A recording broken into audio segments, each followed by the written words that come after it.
Good evening, and welcome to another episode of The Fire Caves, a Star Trek Deep Space Nine podcast. I am one of your hosts, Perry. And I'm your host, David. Today we're talking about Season 3, Episode 21, The Die is Cast. Before we continue, you can find us on Twitter, Facebook, Spotify, Apple Podcasts, and YouTube as The Fire Caves, a Star Trek Deep Space Nine podcast. Absolutely, and as I say every single week, you should find us and follow us because we are awesome. We're a good time, and you're going to get some great stuff out of us. And in particular, tonight, you're going to get some great stuff out of us because I actually went back and rewatched this episode, and I heard something tonight that I don't think I've ever paid attention to ever in all the times I've watched this episode, and we're going to discuss it. And I think it's going to be an eye opener for a lot of other people too. So stay tuned. Cool. All right. All right. So yeah, a little teaser for you because I was really excited when I heard it, and I was like, I can't believe that I've skipped that all these years. Okay, so yeah, great episode for us to be talking about tonight. Almost done with season three. 5 more left. So Yeah, yeah, after this one. and some great stuff in these last few episodes of this season, and moving into season four. Great. Um, but of course, as always, before we jump into the episode tonight, love to check in. Uh, David, how have you been since the last time we spoke? But good. Up to no good, I guess, at this point. I guess I've been playing my new video game, Fire Emblem Engage. It's childish storytelling is a little unfortunate, but the gameplay's fun, so that's what matters. What is it? What game? It's called Fire Emblem Engage. So Fire Emblem is a series of games that originated in Japan. It's a Nintendo game. The idea is you have characters, and they're on a grid, it's almost like a chessboard, but it's like you're in a castle, you're fighting on a field, and your characters have swords and lances and axes and magic, and they can attack each other. But you move all of your pieces in one go, and then all of the enemy moves, then all you move, and it's a lot of fun. They've really figured out how to make the gameplay really, really work. But the storyline this time around is really basic. The last game was fantastic. It was actually a really kind of mature, serious story. And this one, they were like, let's tone down how serious it was. Let's make this one a little more just casual, because each game is its own is set in its own storytelling or Okay. storyline. But anyway, don't want to go into too much detail. But anyway, it's fun. That's all I've really been doing this week. Has been playing that. Uh, my sister got a cat. Okay. She lives in North Carolina, and that's too far away. So my mom's visiting her this weekend, but I'll have to go some other time to meet the cat. All the way there for the cat. Exactly. How about you? Sorry, What's up with you? I'm not a cat fan. So No. much to the chagrin of my daughter, I'm not a cat fan. Ah, Um, but no, this week has been pretty interesting work wise. A lot of different changes at work, which have now allowed me to work a little bit more independently. And I also got a slight raise. It's not the big oh, promotion nice. thing that I've been kind of aiming towards, but it's a step in the right direction. So Good. that was great. I mean, and who's going to say no to more money? Obviously, no one. Um, so that's great, and I'm hoping to be able to do a bit more this year, just kind of being out and about and doing things than I have previously, thanks to it. Other than that, I was doing a bit of reading, and I've kind of introduced my daughter and well, kind of constricted her into helping me out with some physical training stuff that I've been doing. Mainly, it's I hate running, and I don't think that's a big secret. I hate running. I will work out and I'll go to the gym and I'll do all that stuff, but I just absolutely hate running. But she loves it. So Yeah. I've kind of been using her. We'll go out to the park and we'll run sprints together or we'll play little, tag games and whatever. And I kind of make sure she gets around the area so that I have a large area that I have to run in and things like that. Mhm. So been more tired for sure. But Right. I have been enjoying it and I enjoy the time spending with her and doing those kinds of things. And she loves it because she's a kid and she gets to run around completely free. Right. Um, Now it's been colder lately, so it's slightly put a damper on things because I was going early in the morning, but now we just kind of wait until, well after school and stuff. And then, she had her first school dance. So that was a big event for her. And they were like, oh, parents, you can stay and watch your kid and whatever. She didn't want me to stay. It's happening already. I thought that it would be at least when she was in her teens that she wouldn't want her dad staying around, but no, here she is, all of 7, and being like, "Go, go, get out," you know? I guess So, you're the old fuddy duddy at this point now, right? well, to be honest, I think it's a I honestly think it was a combination of that and me being me. And what I mean by that is, obviously, as you know, I'm a very large, tall man. And Right. we were doing this, they're like, "Oh, parents, you can stay. It's up in the gym. They got everything decorated and whatever else." So we walked into the gym, and I don't know why in my head I thought the gym was going to be bigger, but it's an elementary school, so why would it be? And we walked in, and it was a small gym, and they had chairs and stuff up there all around for people to sit in and whatever else. But I was the largest person in the room. Even Mm, the other parents who stayed in there, I mean, they were just little, you mm, know. And so here right. I am standing, and and we had been outside earlier, so I had my sunglasses on. I'm wearing my black jacket and everything else, and I'm standing there with these sunglasses on in the gym, and I'm towering over everybody. And I was like, I'm pretty sure, and everybody was just like looking and like looking at her, looking down, this back and forth.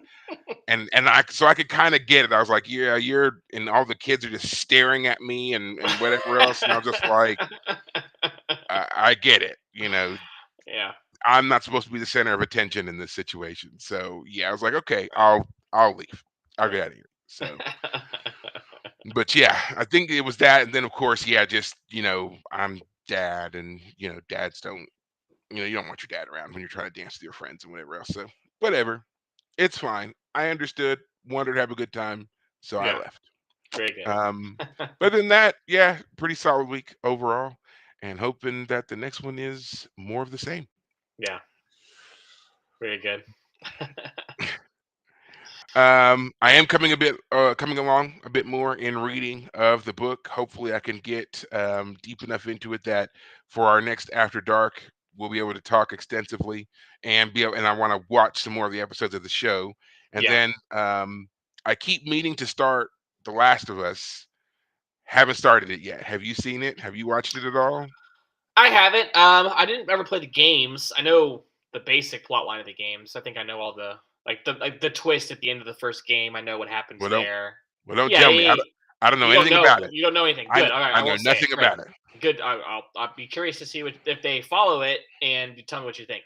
Um, Part of me is not sure if I want to watch it because I'm not a huge fan of horror in general. Hmm. Like I watched The Walking Dead. You and I watched it together right about the time when it felt like it was just finally like it was going off the rails. It was just like Yeah, get I don't. finish up already. Like And is it finished? Like I thought I saw I think something the about. final season was just recently. Like they did 11 seasons, but it was only on Wow. season 7. I think you and I were like, "Oh my gosh!" When they Yeah, had the what's the yeah, I was guy gonna who like say had the baseball bat, and I was like, Negan. Negan. "Yeah, the Negan guy," and like I don't know. Point is, I don't mind zombies in Hmm. general. But I don't necessarily go out of my way for that kind of content. So, for example, the show I started watching this week is called Counterpart. It has J.K. Simmons. It's about Okay. the idea like there's this alternate universe that connects to ours in Berlin, and so the J.K. Simmons character suddenly is like tasked with like working with his alternate universe self, which is cool because J.K. Simmons is a fantastic actor, and you can Yeah. tell just by the demeanor who's who. Like the one from the alternate universe is a badass. He's like a spy master type, but in our universe, he's just a pencil pusher. And so the pencil pusher is more meek and mild, while the other guy is, you know, like It's amazing. he's yeah, he's Yeah. awesome. He stands up straighter. He curses regularly, and the idea is that 30 years in the past, there were these two timelines that suddenly started splitting apart. So this is the same guy, but at some point 30 years ago, they started splitting apart from each other, Hmm. and the ramifications for that have, what does that mean? Only 3 episodes in, but they've had 2 seasons on Stars. I think it was on. Yeah. Okay. So that's an interesting show. I like sci-fi shows that take like they have a real good twist, sort of like sci-fi setting. Like for example, the other show I just watched was Severance. I watched that while I had COVID. I watched all of season 1 in one sitting. It's only 9 episodes, and that one, the idea is that the characters, when they go to work, there's a chip in their brain that prevents them from remembering what their life is outside of work, and when they go out of work, they forget what they did at work. And so, what are they doing at work? There's some secrety stuff going on. That's an interesting show. It has Adam Scott, who was on the Parks and Rec. Parks and Rec. Yeah. So yeah, I like shows like that. I'm not saying I won't watch The Last of Us because I do have HBO Max, but it's not a show that I might wait till it's all out and wait and just binge a season of it. So we'll see. I also want to see if people like it or not, because a lot of times video games transferred to film shows don't work. But it seems like this is one that's so far working. So preaching to the choir on that one. I mean, that's why I stopped watching Halo, was the terribleness that they did to that series, and so that's what was giving me some hesitation as well about The Last of Us, because I did not want to watch the show and then find out that it was just a horrible bastardization of the source material. Now, it might benefit me because I've never played the game, I've never seen anything about the game, so I might actually enjoy the show. From what I have seen of reviews and everything else, the people who seem to really know the material have been praising the show, saying how good it is. So I'm hoping that means that they did a great job on the adaptation. Even there's been some nice articles out there about it, how true to the source material for this adaptation they are. So, and that was kind of the big fear that HBO had about adapting a video game to a live action series, but they seem to have, or at least according to the reports, they seem to have taken care of that. So I'm cautiously optimistic. I think I'm going to wait at least until there is 3 or 4 episodes out, and then I'll watch it. That way I can get enough of it to kind of form an opinion. Versus how I kind of jumped wholeheartedly into Halo and kept watching it hoping it was going to get better, and it just got worse every episode. So we're not paid to endorse any particular show at all. I mean, heck, I kind of wish we were, but we're not. But I will say this: don't watch Halo. If you're a fan of the Halo series, if you played the games, if you came up with it like I did, don't watch it. It'll just make you sad. But as always, we are not here to talk about Halo and The Last of Us and all the rest of it. We are here to talk about the Dias Cast, this great Star Trek Deep Space Nine episode. Now, would you like to give the recap of the episode for our folks, or do you want me to do it? Go for it. Again, this is a heavy Odo episode, and it's too important for me to screw it up. We need to have the expert do it. So, going to be real quick here because there's a lot I want to talk about, and I want to get into it. And basically, this is the second part of the last episode that we watched.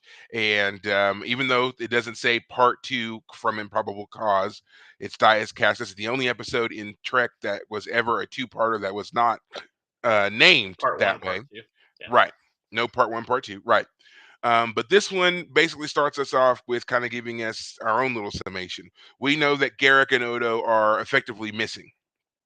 That Garak has joined back up with his old spy master Enabran Tain, and that Tain has launched a plan to wipe out the Founders. In this episode, we find out exactly what that plan is, that the Tal Shiar and the Obsidian Order have joined forces, created these ships with weapons and cloaking devices and everything else. And based upon the reports that the Romulans got from Starfleet in particular the Deep Space Nine crew, they know where the Founders' homeworld is.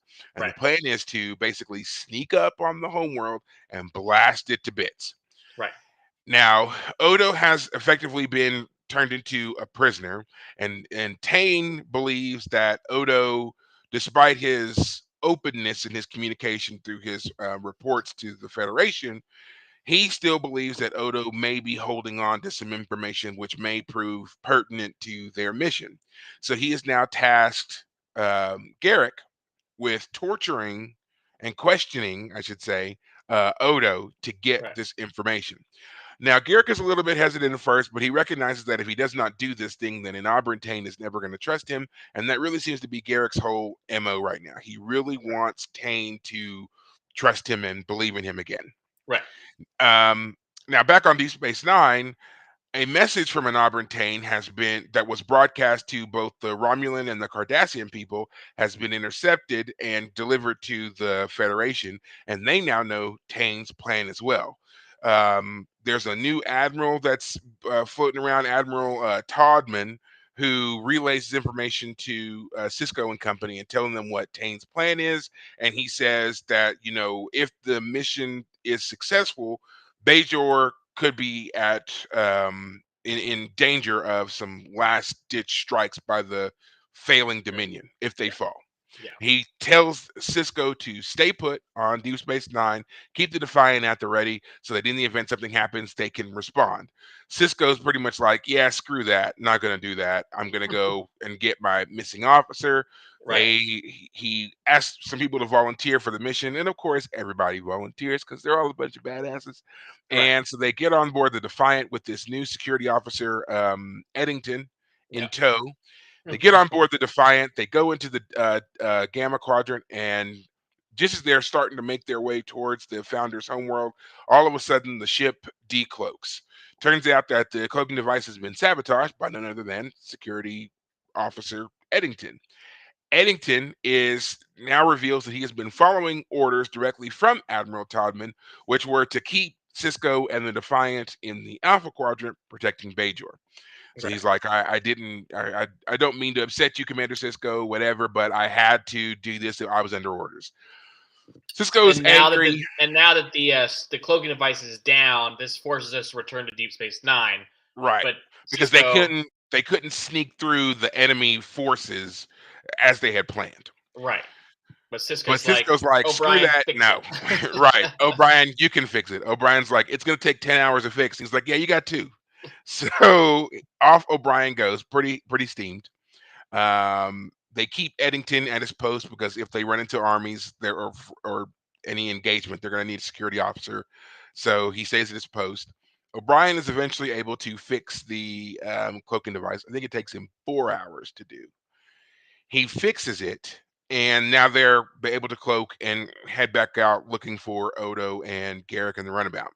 Meanwhile, at this point, Garrick has revealed, or no, Tain has revealed that the Obsidian Order has concocted a device which will stop Odo from being able to shapeshift. This is the device that he gives to Garrick, who then uses it to torture Odo, because as we know, Odo must revert to his gelatinous state every, I think it's like 16 hours. Right. Yep. And he's right at the end of that cycle when they turn this device on, and basically they tell him, if you don't give us something, you're never going to be able to revert. So what's going to happen to you? So no one knows. Even Oda doesn't know what happens to a changeling if he can't revert to his gelatinous state. Right. Well, through these intervening hours, we find out he basically starts falling apart and he's Yeah. dying. He looks terrible, but Mhm. he's not giving in to what Garrick wants. Until finally, when the pain is too great, he admits that the thing that he held back from his reports was that he really wanted to rejoin the Great Link. Despite what he said and despite telling them no, they were still his people. That's where he knew he belonged with, and he had still had a very intense urge to rejoin them. Right. Garrick turns the device off. Odo falls into a puddle, and Garrick seems to look really distraught over what he has just done. Right. He relays to Tain and the Romulan officer, Colonel Lovak, I think is his name, who's Mhm. with him, that Odo never broke, even though he did. And Right. then Tain wants to kill Odo. Garrick makes a case to save him. Lovak agrees, so they agree to just keep him as a prisoner for now. They arrive at the Founder's homeworld. They scan. They see that it's full of changelings. So they start their orbital bombardment. The plan is in the first hour to decimate the surface, and then in the next 5 hours, the planet should split in two. They start the orbital bombardment, but lo and behold, there's no change. The planet doesn't really seem to be breaking up, and the life signs on the planet haven't changed at all. So they're Right. like, what's going on? Garrick reveals that they're using a false device to give them false readings, that the planet's been deserted. It's a trap. And all of a sudden, from deep inside the Omarion Nebula come 150 strong Jem'Hadar ships, which just light up the Obsidian Order and Tal Shiar forces. Right. They try to put up a fight, but it's not working. They're just getting just demolished. Right. Um, Garrick beats a hasty retreat. He attempts to free Odo. They begin to make their way out when all of a sudden Lovak steps forward and gives them the keys that they need to get to the runabout and get off the ship. Garrick's like, "Why are you helping us?" Or no, Odo's asking, "Why are you helping us?" And it's revealed that Lovak is a changeling, Right. and that's how they knew about the plan. That Right. even though Tane came up with it, the founders co-opted it in order to wipe out the Tal Shiar and the Obsidian Order because they saw them both as a threat.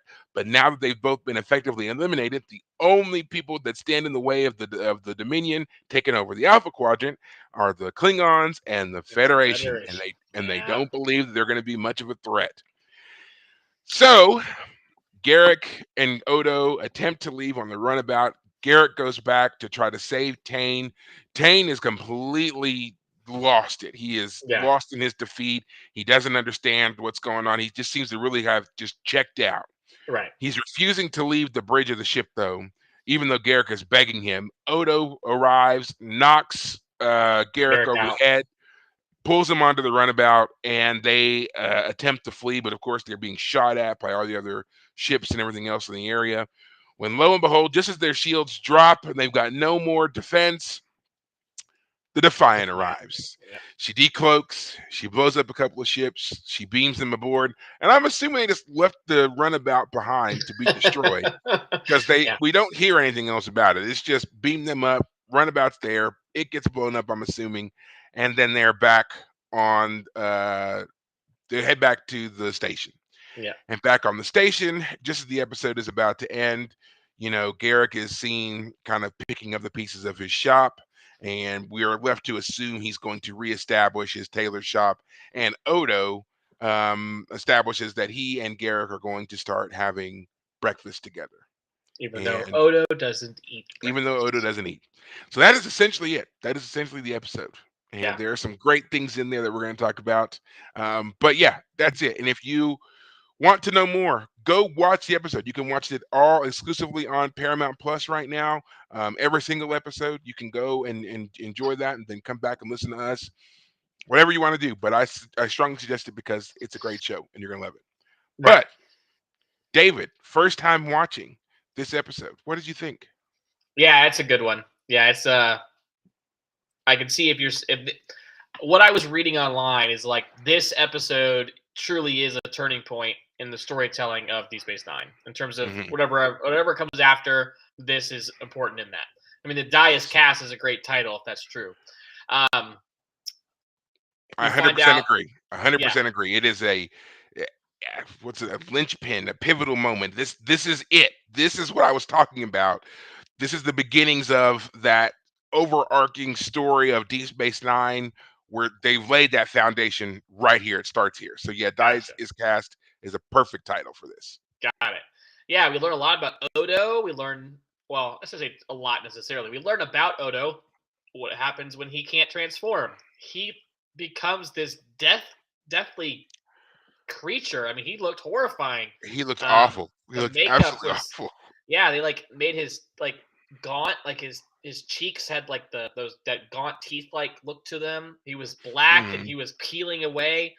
Um, he looked awful, and the idea that Garrick used to enjoy torturing people, but he doesn't enjoy torturing Odo. You get the sense that Garrick has been changed by his experience on Deep Space Nine and by knowing people who are not Cardassians and being away from the Cardassian way of life. Whereas, an Auburn Tane was just bragging about how even, his stare was enough to get people to confess. His Now, eyes. His eyes. yeah, this time Garrick really doesn't want to torture Odo, but regrets it immediately. And I mean, let me put it bluntly. I think Garrick is smart and knows that there was no way for him to ever get out of the situation without doing anything and everything that an Auburn Tane asked of him. Yes, He was saving his own absolutely. skin more Absolutely. than necessarily torturing Odo. Um, And he even says so. He even says, we all know that I have to do this because you would never trust me. right. That's what he says. That Yeah. you wouldn't trust me. So despite his seeming aversion, which flies in the face of what he was saying earlier, because he directly tells Odo, "Oh, what makes you think, we were friends. I never swore an oath of allegiance to you or to Cisco or to the Federation or to Bajor or to anybody. I was just there on the station. Right. I mean, he points it out like we just kind of assumed because yes, he was on the station. Yes, he ate with Dr. Bashir and seemed helpful at times throughout the story that we've watched so far. He seemed rather helpful, but if you think about it, all the help that he ever gave was incredibly self-serving. Yeah, it It was to only preserve ever his own life or to elevate his status a little bit. It was never exactly. out of any sense of honor or goodness. Yes, any self-sacrifice that he might have been putting out there was not truly, self-sacrifice. It was, as you just said, self-serving at the core on some level. Yeah. Um, Even like that episode, I think it was like season 1 or 2, but like that one goal or not. Anyway, there's that one guy who like he shoots. He's the Cardassian woman Oh, and her yes. students are trying to escape, and the one guy, the one Cardassian, is chasing them, and he shoots the guy, and he shoots the guy more out of spite, like he hated the guy and he didn't like him, not because he was trying to defend anybody. Right. Anyway, so yeah, the I do have to say that I thought the whole plot about going and trying to blow up the founder's planet. I mean, the obvious. Let me put it this way: the most likely scenario is that it was going to fail because these aren't our heroes. It's not. And Oberyn Tane is not our our crew, and therefore, for him to have success would on some level not quite work, right? Because we want our team to be the one who's successful. And we also Right. want our team to be successful on the diplomatic end Right. Not on more a so. devastating genocide. Exactly, exactly. So on some level you have to expect they're going to fail. But then you also have to think about if the changelings are able, as we've seen, to completely mimic another person, then you have to imagine that they have someone planted amongst an Auburn Tane's crew. That there is someone One of who them. One of them. I mean, it, that's what I thought too. I was like, you are the Obsidian Order and you are the Tal Shiar. We both know that you're intelligence gathering agencies. right. To think that a group of people who have presented themselves as so overwhelmingly dominant that they don't have an informant somewhere Right. in one of your ranks or in both, I Right. thought was ridiculous. Right. And and Tane even says, he's like, at the end, he's like, I would have seen this years ago.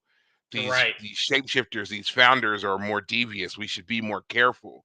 Those Right. are his last Yeah, words. next time we need to do Next, this or do that. As he's hmm sitting on the bridge as his ship is blowing up around him. It was a great moment. Him it having a was. mental breakdown at the last moment was great. I imagine the character is no longer going to be seen again because he would seemingly have died here. But I guess we can always leave open the chance that if they never die on screen, right? If they don't I, die on it, screen, I think that's the cardinal rule. If we don't see him die on screen, then and it even didn't then, it didn't really always happen. future technology to bring them back. But anyway, Right. yeah, I did expect that someone would reveal themselves to be a changeling. Didn't necessarily expect it to be this Kovac Romulan guy because he was only introduced in this episode. I felt like I don't know What a, something else was going to be done, but what a great character, though. I mean, I he really was a liked great. him. I Yeah, really he liked him. Like I was, don't like and the he moment that he played. first stepped on. He was great to me. He was a fantastic Yeah. Romulan. He looked the part. Like I'm sad the character's gone because he looked the part. He played the part. Like the changeling playing this Romulan was spectacular. Of course, it also Yeah. brings up the question: did they kill someone who was this character and then they took his form and replaced him, or did they somehow were they able to introduce a whole new officer on some level and convince the Romulans to accept him? I mean, they must have killed some previous version of the guy, hid his body, and then like invasion of the body snatchers. That's what's going on. Um, but anyway, we don't get that question answered. We just know that he's a changeling. But yeah, he was an interesting character. The moment when he and Garrick have a face-to-face kind of confrontation, where Garrick he says, "You are experienced at lying, but I'm experienced at observing people, and I've Mhm. observed you, and I know you're lying, or Yeah. you have a He you says like Odo." you are Yeah, an experienced liar, but I'm an experienced observer, right. and I will be observing you With in the Odo. future or something Yeah, like that. Yeah, along those which is lines. which is a great line because it actually works both ways. Like you first think he's a Romulan saying that, and of course Romulans are very tactical, Hmm. all that jazz. And he even plays that up too, like the whole bit about we need to keep Odo alive because we need to like study Study him him. on Romulus. Um, but like he when you find out that his line about watching and observing people actually also has a double meaning in that he's a changeling and therefore he has to observe people to be able to mimic them. Yeah, it actually works on two levels. So actually, it's a great scene there when you think back on it. I did think the whole bit about Cisco like defying orders and everyone else jumping in and the security officer planting some sort of device that turned the cloaking device off. Like I thought all of that was very contrived in order to like make them in order to get them there on time. Not Hmm. too early, because they go to warp 8, but Right. not too late. They're just in time. Like it was a little bit hammy because like all right, we got to get Cisco and the crew there. We can't just let them sit at the station and be, twiddling their thumbs. We got to have some action.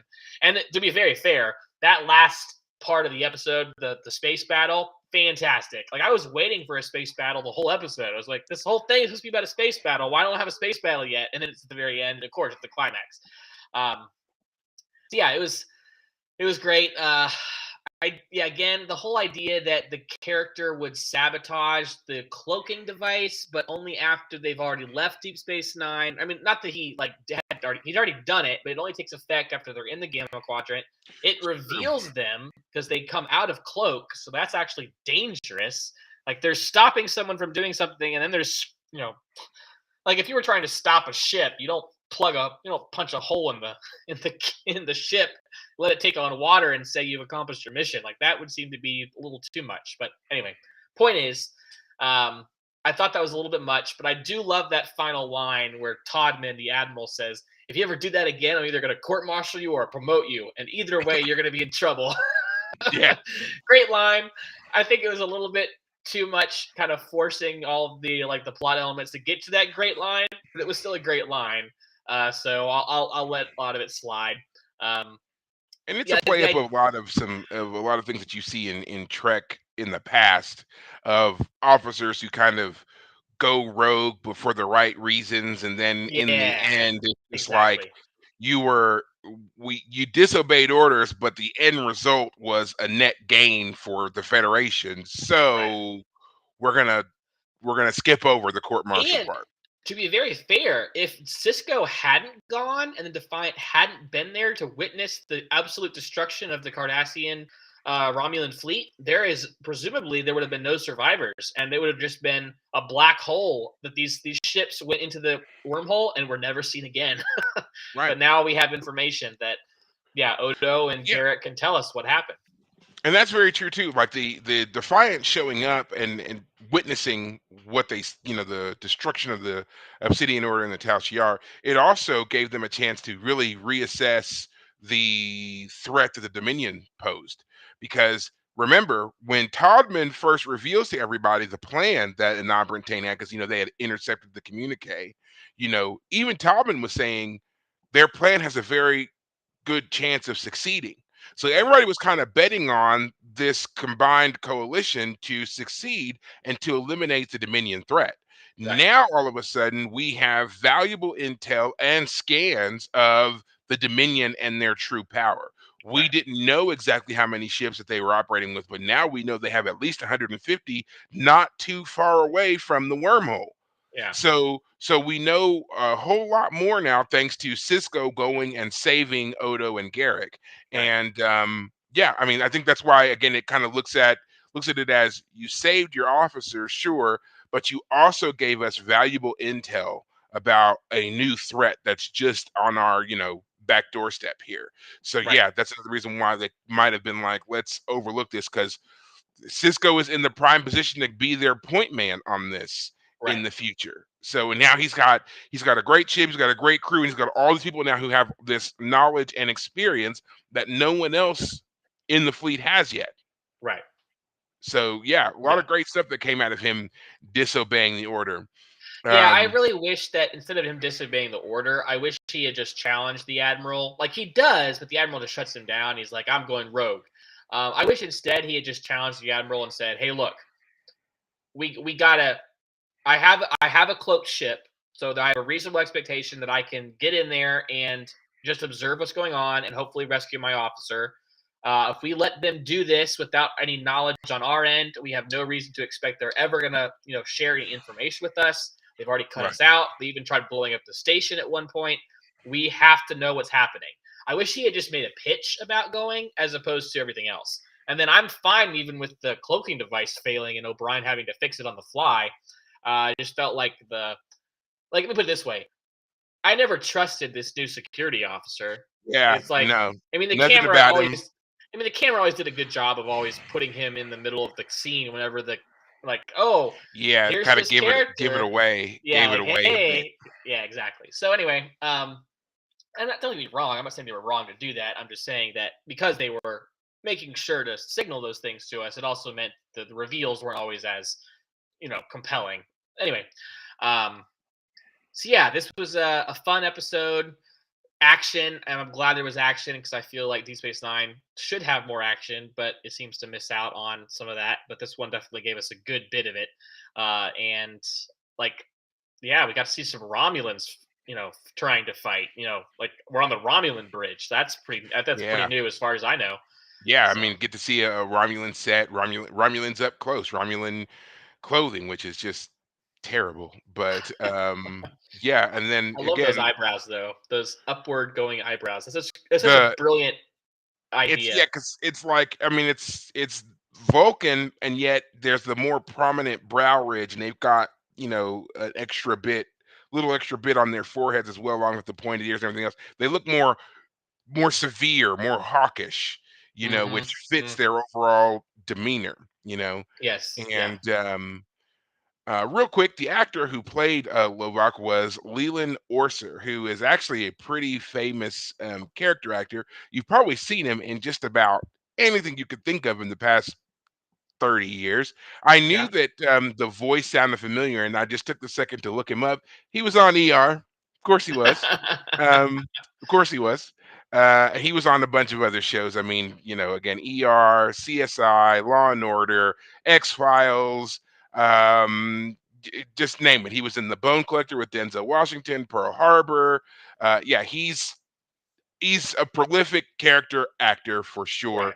He's still very much active, so I wouldn't be surprised if he pops up in some more things as well. But yeah, and Yeah. again, he played this character so well that even when he first stepped into the scene and began delivering his lines, like his first thing he talks about is Garrick and denying him access to the bridge, Right. and I've instantly found him compelling. I wanted to know Mhm. more about Lovak and what he was up to and what he was going to be Yes. doing, and I was sad that we didn't get more of him. And then even when he was revealed to be a changeling, I thought that added even more to him, and I would Yes. love to have seen more of him as changeling in disguise, and like Yes. maybe a little after or aside once Yeah. Odo escapes, and maybe a message pops up from Mobach talking about you know um giving a new thing about how they've defeated the Obsidian Order and the Tal Shiar, and their next move is kind of giving another threat out there to the Federation as they're sneaking back through the Yeah. wormhole. It'd be fun. I mean, I know this might kind of undermine the whole idea of the changelings being able to perfectly replicate whatever they want. But if he was like an actor who we would see in the future, like, oh, that's the same changeling as Luvok because it's the same actor playing him, but he's dressed as a Cardassian. He looks like a human. And he looks like a this or that. Um, but whenever we Uh, get close enough to like examine him, oh wait a minute, he has the same features as the one guy we know was a changeling. But again, that might undermine the whole changelings can change to whatever they want aspect. But yeah, I liked the character. He yeah, was only on screen for way too brief a way too time. short. Yeah, Yeah, and I guess I would also say the reason he was compelling too is because he was a pretty great Romulan. In terms of the Romulans are compelling characters, and he was a perfect example of what that is. He didn't come off as the asshole version of a Romulan that sometimes the Romulans come off as just straight up dicks, just jerks. This guy had a point. Like, we need to study Odo. Everything I do is for the for the purpose of the Romulan Empire. Like, he actually seemed like a right, legit, right. not, he came off more Vulcan, I guess I would say. Well, in terms of his I, Romulanness. I think I wouldn't even say that. I would just say that he made sense because the things that he said, if you think about it, all made sense from the position that he was in. He, like you said, he wanted to study Odo. Well, why wouldn't you? Odo is he's the enemy, regardless of his affiliation with the founders. He's still an enemy because he works for Starfleet. Right. So he's got intel one way or another. Either he's got information on the founders or he's got information on Starfleet that we can get. Plus, as a changeling, he does have abilities that they would want to explore and maybe even exploit if they could. So that's going to Right. need study. Right. Yeah. His suspicion of Garrick. Why not? Just because Right. Garrick is another Cardassian doesn't mean that the Romulans have any reason to trust him over anybody else. Right. And they don't know anything about him. So restricting his movements, watching him, keeping him under this suspicion again made total sense. And so, like for Yeah. me watching it, I was agreeing with him because I was like, I would have done the same thing. Here's an unknown entity that's coming onto my ship. I've begrudgingly got to work with Inabra and Tane, and now Tane's so-called trusted friend and advisor is Right. now on my ship. Another unknown element. So yeah, I'm restricting your access. I probably would have stuck a guard on him, and there's just no way I would have let him have free reign on Right. my ship. Yeah. So it all made sense to me, and I Yeah. think that's why I liked him so much because everything he Yes. said, I was like, I would have done the exact same thing. And then Until the moment, yeah, that he's he's revealed to revealed, be the changeling, I right, fully expected him to just be another Romulan. Exactly right. right, There was never any indication. Like if I just said that the security officer guy, like they advertised ahead of time that he was going to be, sabotaging stuff. At no point did they advertise that this guy was actually a right, changeling, even though I suspected that that was going to be what was going to happen. I thought the way it was playing out that they were going to say, "Oh yeah, someone who we're not going to reveal. He's like maybe that Cardassian in the last episode who was all in shadow. Maybe he's the one who's actually a changeling or oh something." But yeah, okay, um, but when they said, "Oh, nope, it's this guy who we've seen only this episode, but he was a fantastic character from the get go." So, yeah. anyway, So yeah, overall, we're gonna say this was a great episode, right? We're yes, gonna we're gonna solidify this here. Great episode of this show, and again, definitely a pivotal moment for the things that are getting ready to come. The next few episodes, if I remember them correctly, don't necessarily play into the the the theme of the show so much, but this one certainly does. This was definitely one you can't miss if you've never watched the show before and you're trying to get into season 4 or whatever it is, and you're trying to like skip around. I don't know why anybody would do that, but just in case, you should definitely watch this episode. The yeah. next episode that we're going to be watching features our favorite family, the Cisco's, and Mhm. so I can't wait for that. But we'll get to that It's next been a week. little while since we've seen Jake. Actually, now that I I think about it. know. Lots of changes in store. Jake's gotten older, Hmm, so okay. lots of fun there. But before we jump into next week, there is one thing because as I teased in the beginning of tonight, there's one thing that has been criminally overlooked, but it explains so much about all of Star Trek, and it's in this episode. And I wanted to talk about it, okay? And it's Okay. actually at the very beginning of this episode, okay? So to clue you in, at the very beginning of this episode, O'Brien and Bashir are having lunch. Now, remember that Bashir is used to having lunch with Garrick, and they would frequently Yes. talk and exchange various ideas and cultural points and so forth, right? Right. In fact, that's what we saw them doing in Talk of the Cause. Yeah, and even that's what Bashir is doing in this very moment. Is he's It's complaining that yes, human composers don't seem to be interested in doing their own unique, individual, original work, but just recreating other aliens' work. But keep going. And that's exactly what I O'Brien wanted to doesn't talk about. care at all. You Yeah. spoiled it. That's Oh. exactly what I wanted to talk about. You absolutely spoiled it. So Bashir, and this is why it's important. Bashir is doing exactly that. He is talking about how it seems like human playwrights, authors, artists, creators in general have seemingly stopped creating original works of their own and instead have spent an inordinate amount of time adapting or reinterpreting works from alien artists and writers and playwrights and so forth. And he's criticizing it. He's saying, think about the work that's come out of, he says, think about the work that's come out of Earth in the past hundred years, it really has been a derivative retelling of whatever stories from, and he cites a couple of people, and from Right. different alien cultures. And it's like basically human creativity is on the decline. And Right. now, why I thought this was so significant and so important is think about all of the other treks that you've watched. Next Generation, Voyager, even the original series, they're all guilty of this. And it's one, whenever they're watching something or listening to something or reading something, whatever, and it seems to be earth based, it always seems to stop at a particular time period. Like seems to be a weird fascination with Shakespeare, Sherlock Holmes, classical music, Mozart, Bizet, Chopin, things like that, right? Which, not saying there's anything necessarily wrong with it.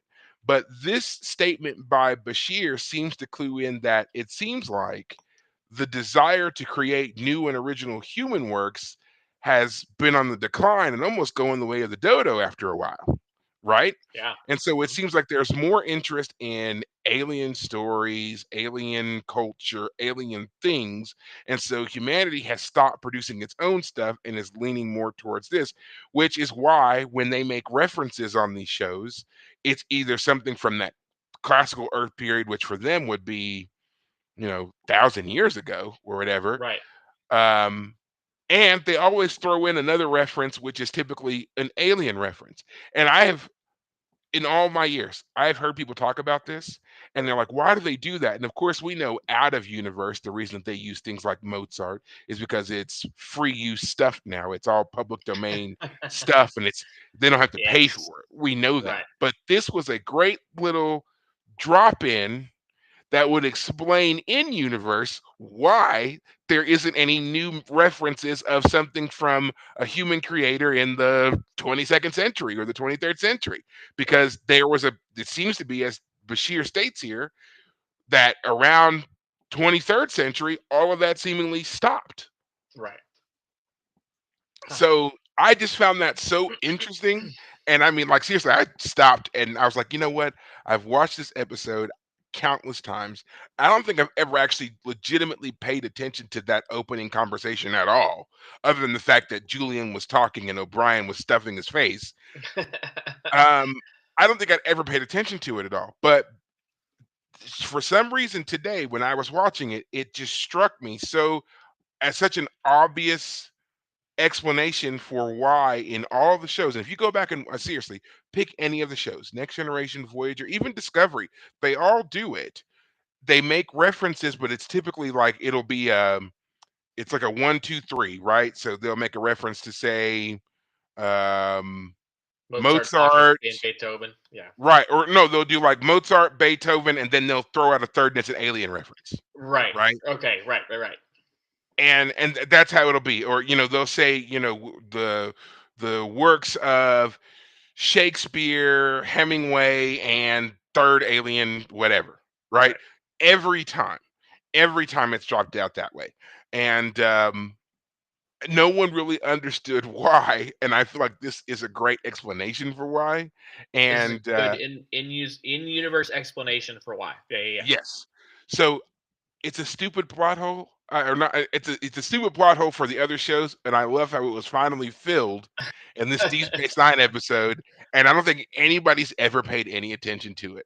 Yeah. I It's an just it's happened a to hear one-off it. conversation. Yeah. Yeah. Right. And it's also important, I guess, again, to point out that the reason this conversation is also important is because it's Bashir trying to relate to O'Brien in the way that he's relating to Garrick. The reason he and Garrick seem to enjoy their lunches so much is the arguing over their cultures. And O'Brien, not only is he also a human, so he can't argue Garrick's point of view, but O'Brien being O'Brien, he just doesn't care. Doesn't care. It's not the thing that he's focused on at all. And I mean, we get Yeah. we get a little bit of information about O'Brien here when he talks about, his mother, Yes. and how she raised Great him about line. not talking and eating at the Yeah, same if time, you're which ever makes in a sense. conversation with someone and you happen to have food around and you don't want to talk to them, this is a great line.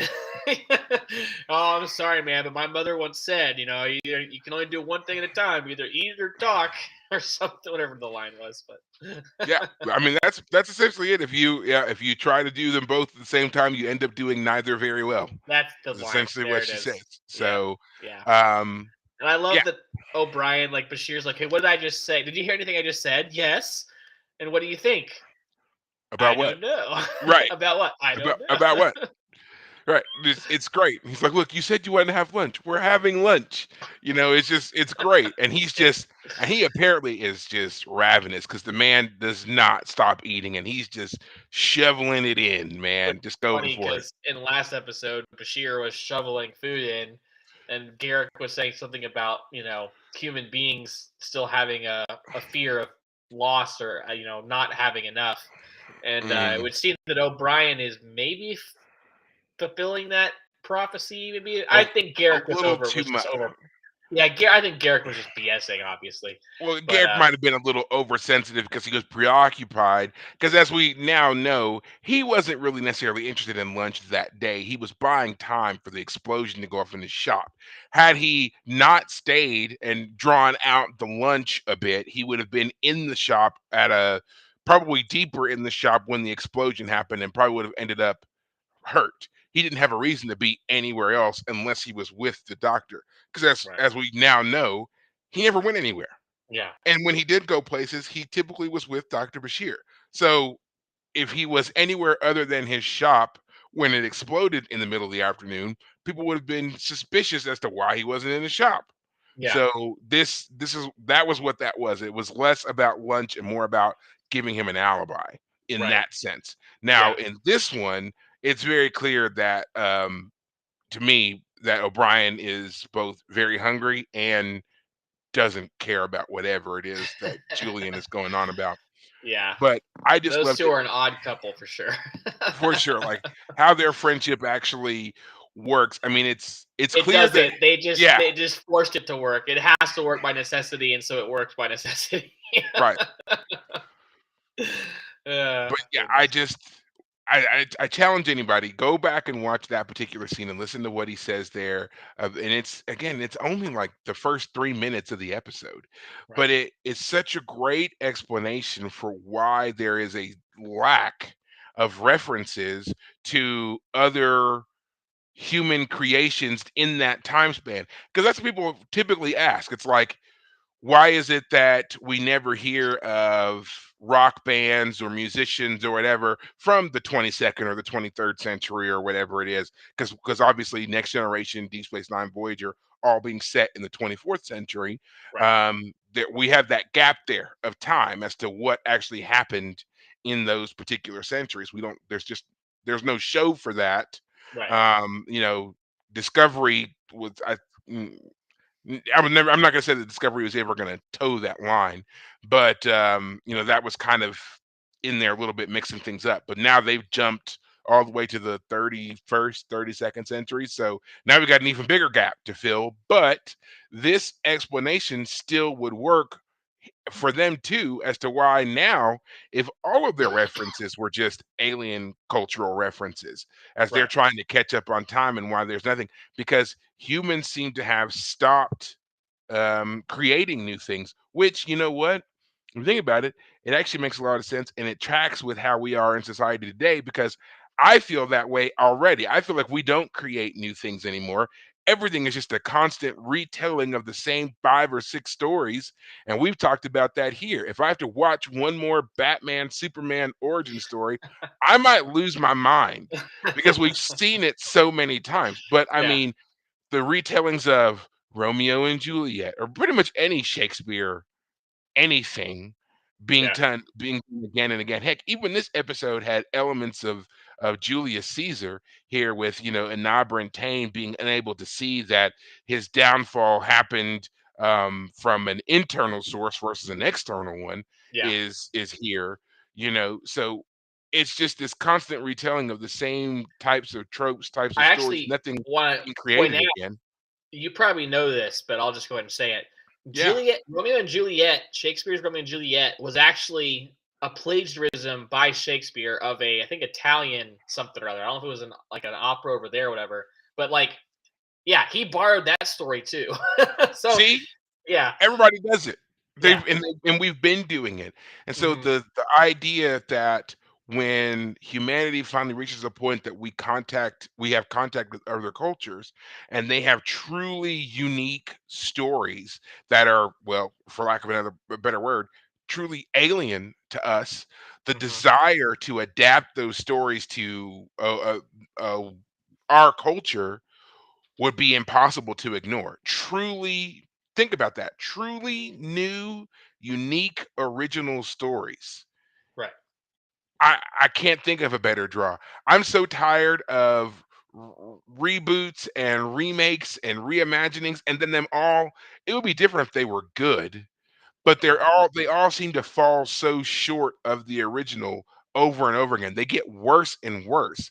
I mean, heck, you can just look at that Velma travesty on I was HBO gonna Max right mention now. that. Yeah. That Yeah. it's just Apparently, that's awful. like the It's lowest awful. rated thing ever. Have you watched any of Right. it or just seen No, the? I absolutely Yeah. refuse.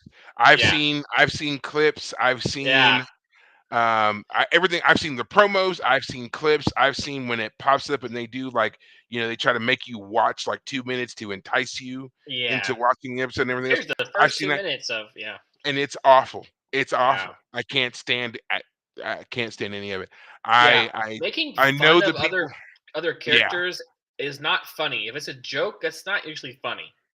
That's Only the if kind the of humor that went out in, well, really the early 90s. Like we stopped doing that stuff then. We recognized it as problematic then. We yeah. aged out of Yeah. that. You know, yeah, it's a terrible show. It's a terrible reimagining. You Yeah. know, I've seen those same clips. I yeah. was gonna mention it, but didn't feel like I was like that. That's Nope. too obvious an example. But yep, nope. No, That's I will say they it. don't even have It's awful. Scooby Doo in it. Come on, it's a Oh Scooby Doo no. show and no Oh Scooby no. Doo. They do. They do have Scooby. Only What? Scooby, yes, Scooby is not a dog, it's a person. In fact, it's not just any person, it is a black female character. And trust me, I've seen all the things and all the outrage about how I they have hadn't now heard about that. changed, yes, Wow. how they've now changed Scooby into this dark black woman with cornrows and tattoos, and I think she's got I saw the picture, and I couldn't tell if it was a tattoo or a scar or whatever it was, but it was awful. And I was like, so you made the dog character a black woman, and you didn't expect backlash on that? I'm sure they haven't heard the end of that. So, You gotta be kidding me. and I don't know where I no, was today where I didn't hear about that. I'm gonna be oh looking that up when we get yeah, off. go ahead. You can look that up. You can say whatever you want about it. Some people might think that that's a cool, unique way to do it. I'm telling you right now, it's not. And Yeah. so, Mm. I mean, I already wasn't gonna watch the show, but if there was like the nail in the coffin to make sure, that was it. Yeah. And so, no, I will not be watching that show. It will not get airtime in my house if I can help it.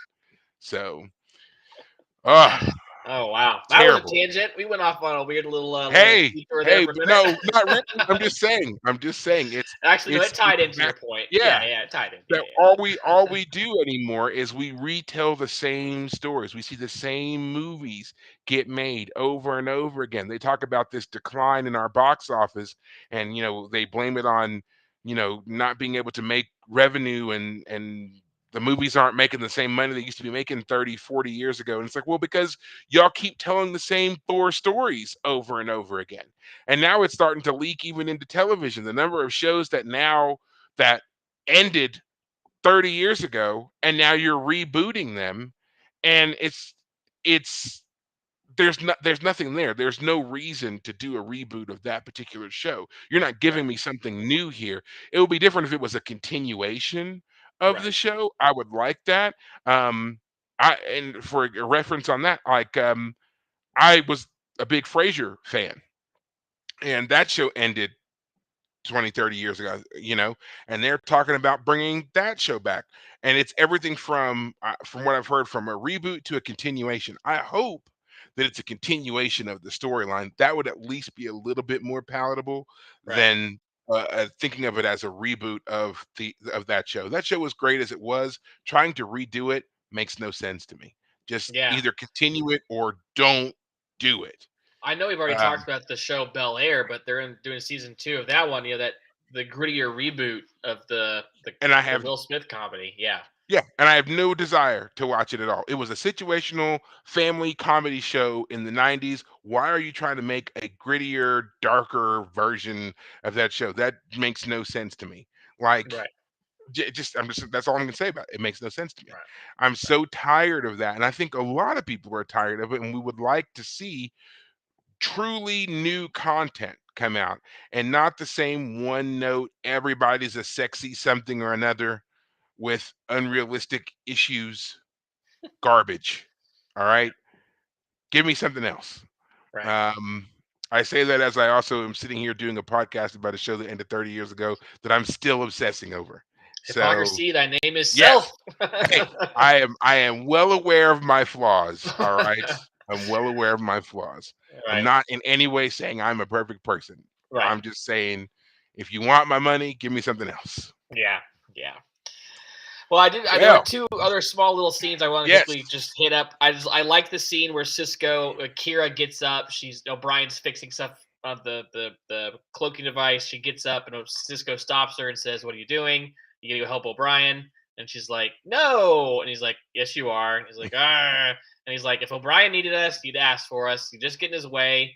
Just sit down." Like I like the fact that he knows both of them so well that he knows exactly what Kira's getting up to do, and he knows that O'Brien, if he needs help, he's gonna ask for it. So stay out of his way, let him do his thing, and like don't harass him. Don't be like, "Where's my cloaking device?" You know, Right. he's on it. Great little scene.